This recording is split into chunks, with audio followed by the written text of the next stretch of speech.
আসসালামু আলাইকুম প্রিয় খামারি ভাই ও বোনেরা, সবাই কেমন আছেন? আশা করি আল্লাহর রহমতে সবাই ভালো আছেন।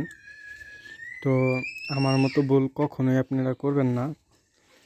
তো কালকে কালকে আমি গেছিলাম বাচ্চার খাবারের জন্য যাওয়ার পরে আমি খাবার নিয়ে যখন নিয়ে আসতে যাবো তখনই অতিরিক্ত বৃষ্টি আসে। বৃষ্টির কারণে আমি আসতে পারি নাই, মানে আমার আসতে দেরি হয়েছে। তো প্রায় অনেকক্ষণ বসে থাকার পরে বৃষ্টি থামছে, তারপরে বাচ্চার খাদ্য নিয়ে আসছি। আসার পরে আমি দেখি, আমি তো ওই যে সাইডের পর্দাগুলা করে রাখছিলাম, নামিয়ে উঠিয়ে রাখছিলাম। তো বৃষ্টি আসছে, বৃষ্টি আসার পরে আমার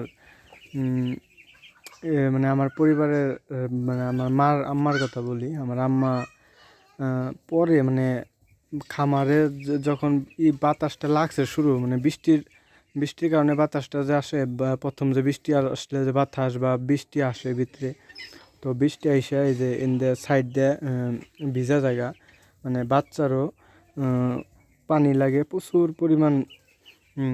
ঠান্ডা লাগছে বাচ্চার আজকে।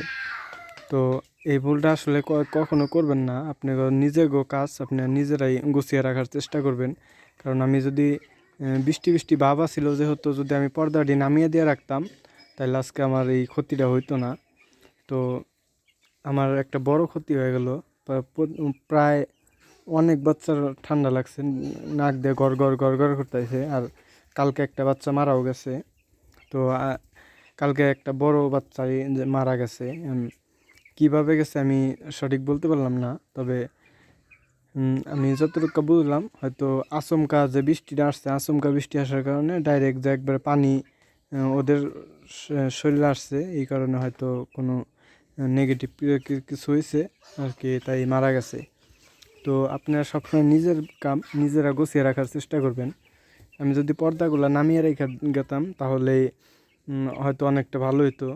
আমি নামিয়ে রেখে যাই, কারণ হলো এমনি বাচ্চার এই যে এখন তো বাচ্চার মোটামুটি 11-12 দিন হয়েছে, আর বাচ্চার যে একটা টয়লেটের যে গন্ধ, এই গন্ধ তো আছে, এই কারণে গ্যাস জমে। তো এই কারণে খোলা রেখে গেছিলাম। তো খোলা রেখে যায় আমার বাচ্চা আজকে প্রায় অনেক বাচ্চার ঠান্ডা লাগছে। তো ঠান্ডার ওষুধ দিছি আলহামদুলিল্লাহ। তো তারপরেও মানে ঠান্ডা লাগছে এতটি বাচ্চার, তো এই কারণে একটু মন খারাপ। তো ইনশাআল্লাহ আপনি একটু দোয়া করবেন আল্লাহর কাছে, যেন আল্লাহ চালু করে বাচ্চাগুলো সুস্থ করে দেয়। তো এই ছিল আজকের ভিডিও। সবাই ভালো থাকবেন, সুস্থ থাকবেন। আল্লাহ হাফেজ।